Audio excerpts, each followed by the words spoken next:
Beaucoup de personnes disent croire en Dieu, mais dans les faits, elles vivent presque sans foi. Or, sans la foi, il est difficile de marcher avec Dieu, difficile de recevoir de lui et difficile de tenir debout dans les saisons les plus dures de la vie. Alors aujourd'hui, on va voir ensemble c'est quoi la foi, pourquoi elle est importante et comment elle se manifeste vraiment dans la vie d'un enfant de Dieu. Bonjour à toi, moi c'est Donald Tapigué et bienvenue sur cette page. Ici on parle de la parole de Dieu, de la vie chrétienne, de la croissance spirituelle et de tout ce qui peut nous aider à mieux marcher avec le Seigneur dans la vérité. Le but de cette chaîne, c'est d'aider chacun à mieux comprendre la Bible, à développer une foi solide et à vivre une foi qui ne soit pas seulement dans les mots, mais aussi dans les actes. Alors aujourd'hui, nous allons parler de la foi. Alors, c'est quoi la foi? La foi, ce n'est pas juste espérer que quelque chose arrive. La foi, ce n'est pas non plus une pensée positive ou un simple souhait. La foi, c'est la conviction intérieure que ce que Dieu a dit va s'accomplir. Et comme tu l'as dit toi-même, la foi ne repose jamais dans le vide. Elle s'appuie toujours sur quelque chose. Quand il s'agit de Dieu, elle s'appuie sur sa parole. Quand il s'agit d'un homme, elle peut s'appuyer sur sa fidélité, elle peut s'appuyer sur son honnêteté, elle peut s'appuyer sur sa parole donnée. Mais avec Dieu, la base de la foi, c'est sa parole, qui est la Bible. La foi n'existe pas sans fondement. Si tu ne connais pas la parole de Dieu, il te sera très difficile d'avoir une foi solide. Parce que la foi vient quand tu entends ce que Dieu dit, quand tu comprends ce qu'il promet et quand tu t'accroches à cette parole. C'est pour cela que beaucoup de gens prient, mais ne reçoivent pas toujours. Non pas parce que Dieu est incapable de répondre, mais parce que leur foi n'est pas assez ferme. Ils demandent, mais au fond d'eux-mêmes, ils doutent. Ils espèrent un peu, mais ils ne sont pas pleinement convaincus. Jésus dit dans Marc chapitre 11, verset 24, 8 secondes. C'est pourquoi je vous dis, tout ce que vous demanderez en priant, croyez que vous l'avez reçu et vous le verrez s'accomplir. Amen. Cela veut dire quoi? Cela veut dire que quand tu entres dans la présence de Dieu, tu ne dois pas prier comme quelqu'un qui n'est pas sûr d'être entendu, mais tu dois prier en croyant déjà que Dieu t'a écouté et qu'il t'a déjà exaucé, même pas qu'il va t'exaucer. Tu dois demander avec assurance, avec confiance et avec foi.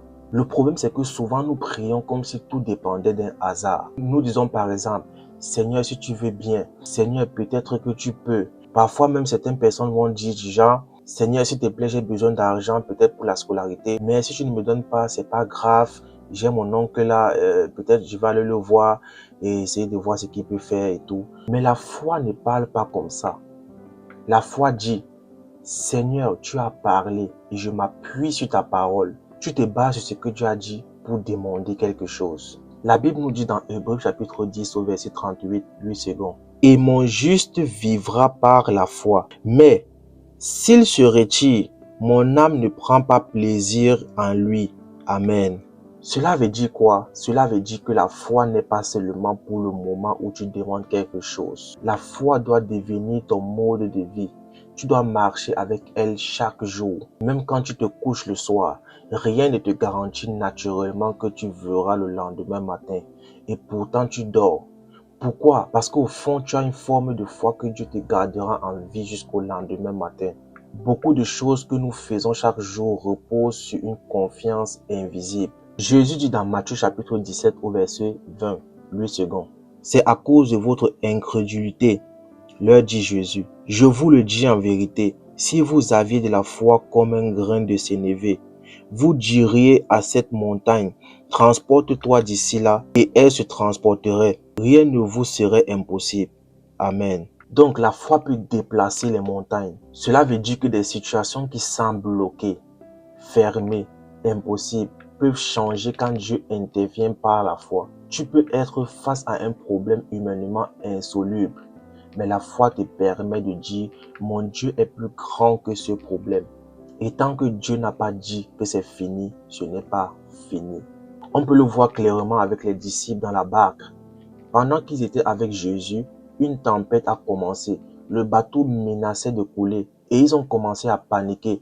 Pourtant, Jésus était avec eux. Dans Matthieu chapitre 8 au verset 26, 8 secondes, il leur dit, ça c'est Jésus qui parle, pourquoi avez-vous peur, gens de peu de foi? Alors il se leva, menaça les vents et la mer, et il y eut un grand calme.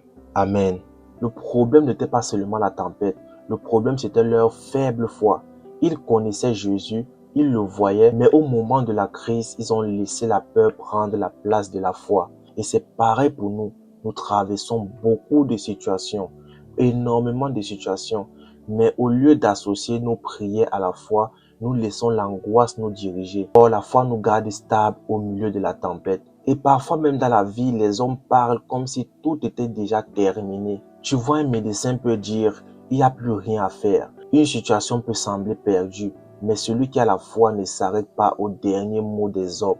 Si un médecin t'a dit, ou un médecin a dit à un membre de ta famille, ou un ami ou une connaissance, que c'était fini, qu'on ne pouvait plus rien faire pour lui, qu'il devrait rentrer et attendre le jour de sa mort, tu peux déclarer, non, tant que Dieu n'a pas dit que c'est fini, ce n'est pas fini.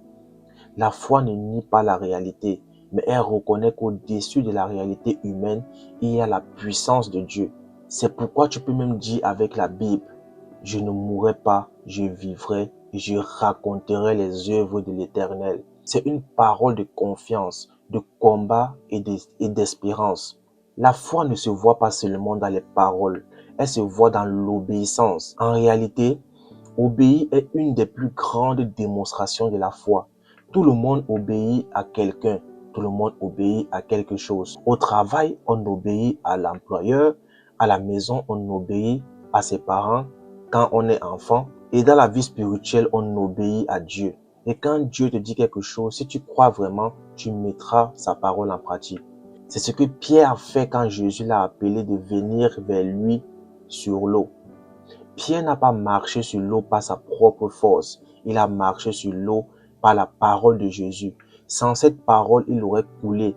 Mais parce qu'il a cru et obéi, il a pu avancer. Il faut aussi le dire clairement. Avoir la foi ne veut pas dire rester et croiser les bras. La foi n'est pas l'ennemi du travail, de la discipline ou de la responsabilité. Tu veux un travail? Alors prie. Oui, postule aussi. Postule et repostule. Et ne t'arrête pas juste à postuler. Paye des formations. Travaille sur ton CV. Cherche comment améliorer ton CV. Comment rendre ton CV plus robuste pour augmenter tes chances de décrocher tout d'abord un entretien et plus tard un travail. Tu veux réussir un examen? Alors prie. Oui, mais tu étudies aussi. Ne dors pas sur tes lauriers et puis tu ne fais que prier et puis tu espères réussir un examen. Tu veux guérir? Alors tu pries? Oui, mais tu vas aussi à l'hôpital et tu prends le traitement nécessaire. Tu veux avancer dans la vie? Alors tu pries? Oui, mais tu développes aussi des compétences. La foi vraie n'est pas de la paresse spirituelle. C'est une confiance qui agit en partenariat avec la sagesse. Et la Bible est remplie d'exemples puissants pour nous le démontrer. David a vaincu Goliath avec une simple pierre et une fronde. Moïse a fondu la mer avec un bâton. Jésus a transformé l'eau en vin. Il a aussi nourri des milliers de personnes avec 5 pains et 2 poissons. 5 pains et 2 poissons. Tout cela montre que la foi donne accès à la puissance de Dieu. Ce n'est pas la taille de l'instrument qui compte, c'est la main de Dieu qui agit à travers la foi. Il y a aussi une dimension très pratique à la foi. Parfois, quelqu'un t'amène en justice et la Bible nous enseigne à agir avec sagesse. Jésus nous dit dans Luc chapitre 12, verset 58, 8 secondes. Lorsque tu vas avec ton adversaire devant le magistrat, tâche en chemin de te dégager de lui, de peur qu'il ne te traîne devant le juge, que le juge ne te livre à l'officier de justice et que celui-ci ne te mette en prison. Amen. Autrement dit, la foi n'exclut pas la sagesse. La foi n'exclut pas l'intelligence. Si tu peux arranger une affaire à l'amiable avec quelqu'un, fais-le. Si tu es innocent, fais valoir la vérité.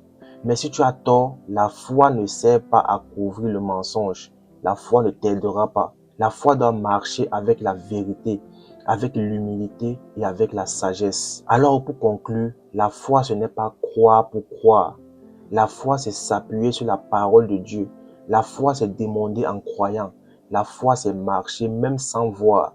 La foi c'est obéir à Dieu. La foi, c'est tenir ferme quand tout semble perdu. La foi, c'est refuser de se laisser dominer par la peur. Et sans la foi, il est difficile de plaire à Dieu, difficile de recevoir de lui et difficile de marcher dans sa volonté. Alors si aujourd'hui tu réalises que ta foi est faible ou que tu n'as jamais vraiment donné ta vie à Jésus, c'est le moment de venir à lui. Demande-lui de fortifier ta foi, de remplir ton cœur et de t'apprendre à marcher avec lui dans la confiance. Tu peux faire cette prière avec moi. Seigneur Jésus, augmente ma foi. Aide-moi à croire à ta parole, à marcher selon ta volonté et à ne pas douter de ta puissance. Je vais te suivre. Amen. Alors, si ce message t'a parlé, si ce message t'a édifié, n'oublie pas de t'abonner, liker et surtout activer la cloche de notification afin de ne pas rater nos prochaines vidéos. Et partage également cette vidéo à un frère, à une sœur qui a besoin d'être béni également par ce message. Et on se retrouve demain pour notre prochaine vidéo. Porte-toi bien. Ciao, ciao. Peace.